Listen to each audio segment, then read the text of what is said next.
Iya, kapan?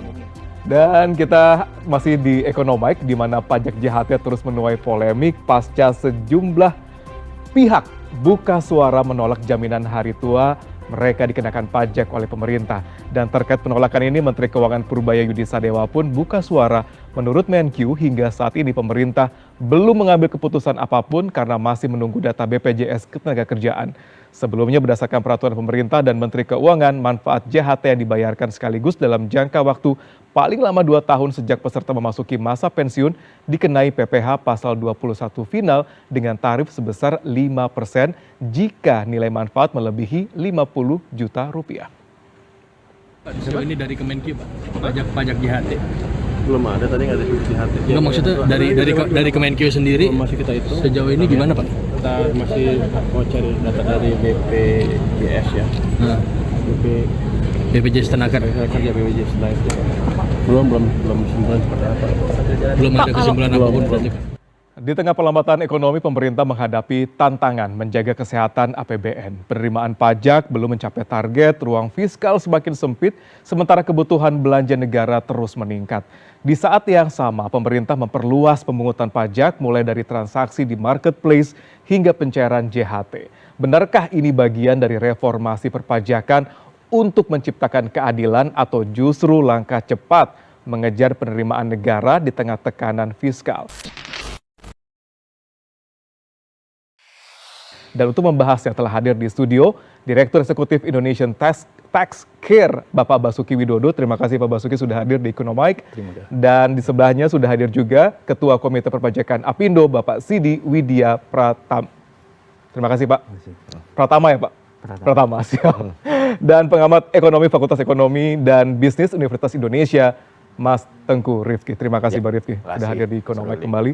Dan kalau kita sama-sama ini memang yang isu yang lagi hangat dibahas terkait dengan pajak untuk marketplace, kemudian juga ada pajak jaminan hari tua. Itu menjadi perdebatan luar biasa di belakangan hari ini gitu. Namun yang cukup menarik adalah ketika Pak Purba juga mengatakan bahwa tidak akan mengejar konglomerat untuk menjadi bangkrut, tapi lebih untuk memperluas wajib pajaknya gitu. Nah, kalau dari pandangan Pak Basuki terlebih dahulu, Pak Basuki dari Indonesian Tax Care sendiri, yang disampaikan Purba seperti apa? Apakah memang sekarang kesulitan untuk mengejar konglomerat gitu dengan segitu banyaknya kondisi ekonomi global, ataukah memang kelas menengah itu adalah kelas yang paling banyak dan paling mudah gitu untuk dikenakan pajak sebenarnya?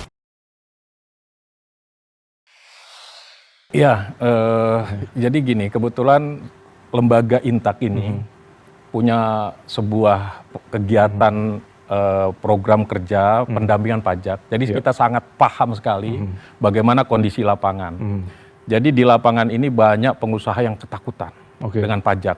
Jadi mereka mengeluhkan, bahkan baru sedikit omset naik itu sudah datengin SP2DK, datengin orang pajak.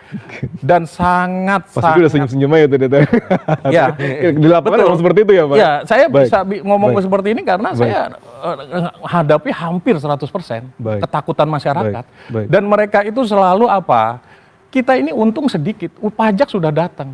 Bahkan kita ada seminar, diskusi dengan asosiasi perumahan, semua mengeluhkan.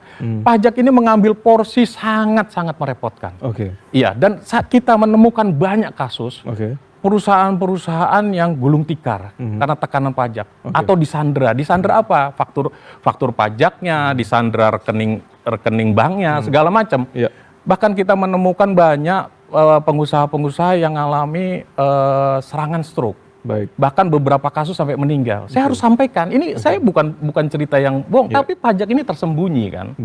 Jadi pemerintah ini punya... Itu untuk pengusaha Pak, tapi kalau untuk kelas menengah, pajak yang tidak kasat mata, yang tersembunyi ternyata itu juga menjadi hal yang lumrah kita keluarkan tanpa ada visa stroke misalnya gitu, kelihatan berapa jumlah nominalnya, itu juga banyak untuk yang dilakukan oleh kelas menengah terutama, kayak bisa tadi kan pajak Pertamax, BBM, pajak dari...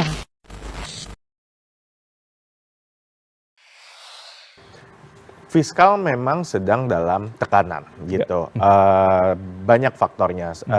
Tadi seperti yang pasti disampaikan ada eksternal dan internal. Dari eksternal kita tahu faktornya ini adalah geopolitik di Timur Tengah yang membuat harga energi semakin mahal, lalu kemudian juga pemerintah itu perlu membayar subsidi dan kompensasi. Bahkan kemarin tekanan fiskalnya sangat besar yang dari pemerintah awalnya menyatakan tidak akan menaikkan harga BBM, akhirnya kemudian menaikkan harga BBM. Dari sisi internal pun juga banyak kondisi-kondisi yang membuat nilai tukar rupiah kita terdepresiasi. Ini pun juga memberi tekanan fiskal. Sehingga memang fiskal kita ini sedang dalam tekanan yang cukup masif. Dan pemerintah sedang dalam tekanan untuk mengkolek revenue lebih banyak. Nah, ini mungkin salah satu cara yang pemerintah sedang lakukan untuk menjaga kesinambungan fiskal kita saat ini. Betul.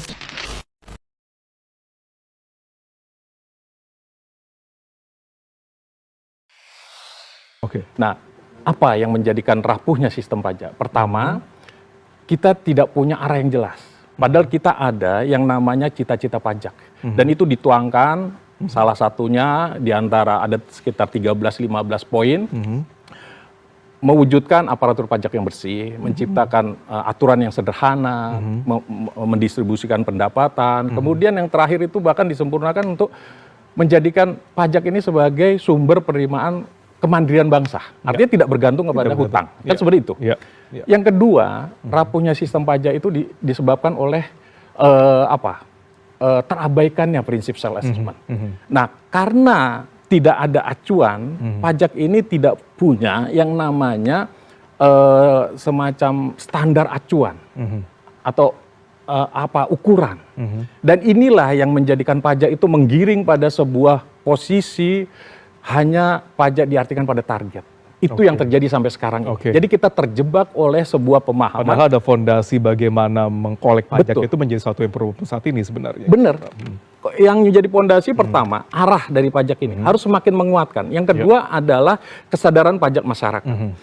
Nah, karena pajak ini akhirnya berkembang menjadi sebuah pemahaman bahwa pajak ini hanya diartikan target, menjadikan pajak kita itu tidak punya arah yang jelas dan menjadi sporadis. Ini yang terjadi. Mengejar atau mengarah ke kelas menengah itu menjadi efek daripada kebijakan, karena hanya berpatokan pada parameter target tadi, pencapaian target. Akhirnya apa? Kita terjebak kepada situasi di mana kita menjadi pajak itu menjadi beban daripada APBN, bahkan utang negara.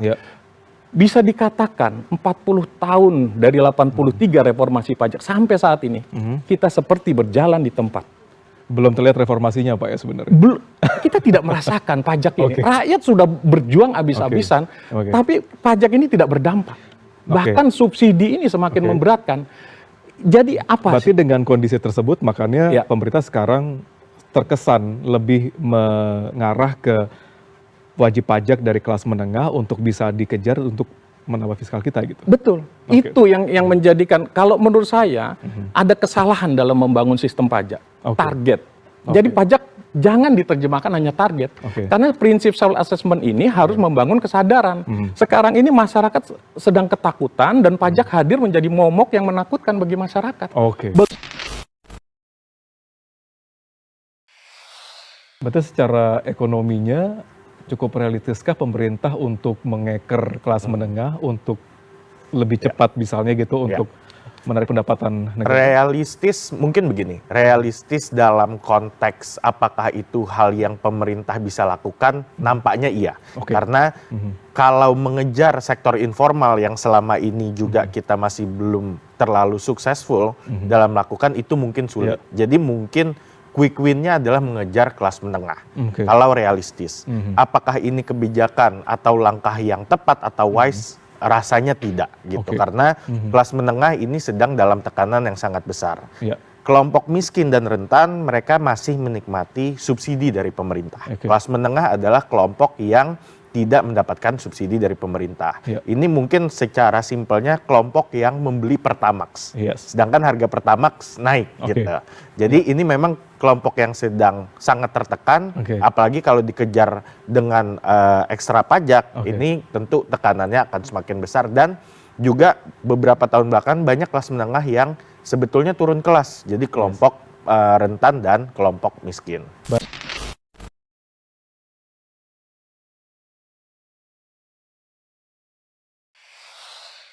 Dari sisi internal, kita mengetahui bahwa sekarang memang terdapat pengetatan dari kebijakan pajak. Ada pengetatan. Dalam arti misalnya adanya yang berkembang di masyarakat mengenai restitusi perpajakan. Yes. Ya, restitusi adalah hak wajib pajak. Yang mana bahwa kami juga mendengar ada beberapa wajib pajak yang sudah memperoleh ketetapan yang sah, tapi pengembalian pajaknya belum dapat diproses. Ya, di sisi lain juga selain itu saat ini memang seperti diketahui masyarakat bahwa pemeriksaan dan juga prosedur SP2DK itu cukup masif dan bisa terjadi beruntun bersamaan kepada wajib pajak di waktu periode untuk beberapa periode pada saat yang bersamaan. Nah, inilah yang dialami dunia usaha, pengusaha saat ini. Dari mana-mana dia jadinya gitu kan. Tapi kalau Pak Sidi melihat bahwa memang tekanan dan perlambatan ekonomi itu benar-benar terasa di dunia industri, dan ketika pemerintah juga berusaha untuk mengejar misalnya pendapatan negara, fiskal, ruang fiskal, pengusaha menjadi salah satu mungkin target juga untuk mengejar itu menjadi lebih itu adalah suatu kenyataan ya, itu kenyataan di lapangan bahwa memang kalau dikatakan ekonomi tumbuh di kuartal pertama itu kita mengetahui, tapi tumbuhnya itu tidak merata. Jadi secara average itu ada industri-industri yang memang mengalami bahkan kontraksi minus.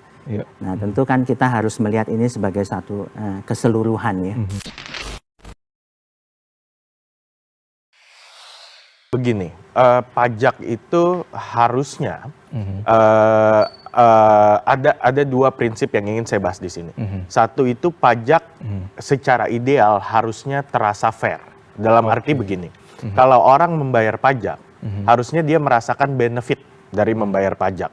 Kita lihat misalnya di banyak negara maju, orang itu nggak keberatan bayar pajak misalnya 30%, 40%, karena mereka merasakan benefitnya, public transport, education, health service, segala macam gitu. Jadi fair gitu, pajak yang tinggi kita merasakan benefitnya. Nampaknya di Indonesia belum terjadi seperti itu. Yang baru dirasakan adalah pajak ini memberatkan. Kedua, prinsip fiskal itu harusnya counter cyclical. Dalam arti kalau ekonomi sedang tertekan, harusnya fiskal itu ekspansif, memberikan subsidi, memberikan bantuan sosial. Lalu kemudian kalau ekonominya sudah membaik, baru dia sifatnya kontraktif, artinya dia baru memungut pajak gitu saat ekonomi sedang tumbuh. Nah, ini timingnya nampaknya nggak sinkron gitu. Kondisi ekonomi sekarang sedang melemah, harusnya fiskal atau APBN itu justru ekspansif, menambah bantuan sosial, memberikan keringanan perpajakan, bukan menambah beban perpajakan gitu.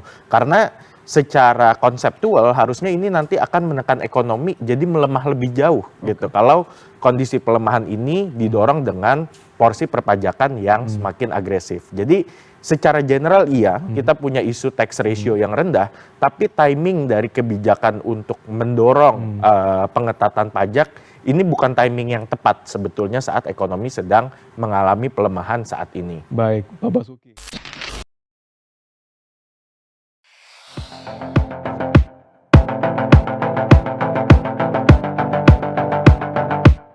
Kapan terakhir kali kamu dapat tertidur tenang? Tak perlu memikirkan tentang apa yang akan datang di esok hari. Tubuh yang berpatah hati